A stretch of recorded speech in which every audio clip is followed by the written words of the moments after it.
ons het 3 stellings en ons moet bepaal watter van hierdie 3 stellings is waar. 1. Arbeid word op 'n voorwerp verrig wanneer 'n krag die voorwerp in die rigting van die krag verplaas. 2.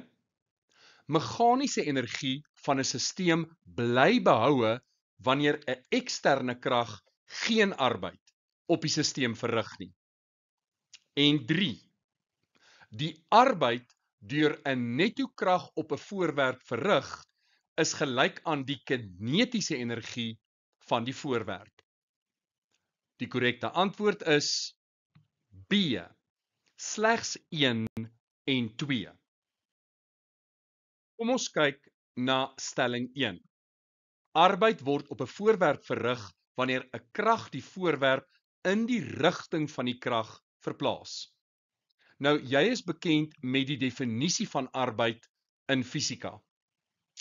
As die krag en die verplasing in dieselfde rigting is, dan weet ons theta is 0 grade. En die kos van 0 grade is 1.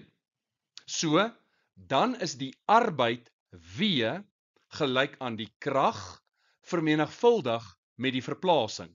Die maksimum arbeid word verrig met 'n hoek van 0 grade. So stelling 1 is waar. Stelling 2. Meganiese energie van 'n stelsel bly behoue wanneer 'n eksterne krag geen arbeid op die stelsel verrig nie. Nou, as daar geen netto arbeid van eksterne kragte is nie, met ander woorde, geen wrywing of lugweerstand nie, dan geld die beginsel van behoud van meganiese energie. So stelling 2 is ook waar. Stelling 3 is amper reg, maar daar's 'n woord of 2 wat kort.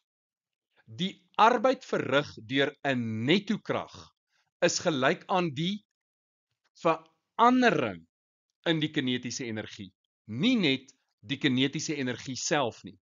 Onthou, arbeid W is gelyk aan die verandering in kinetiese energie. So stelling 3 is verkeerd.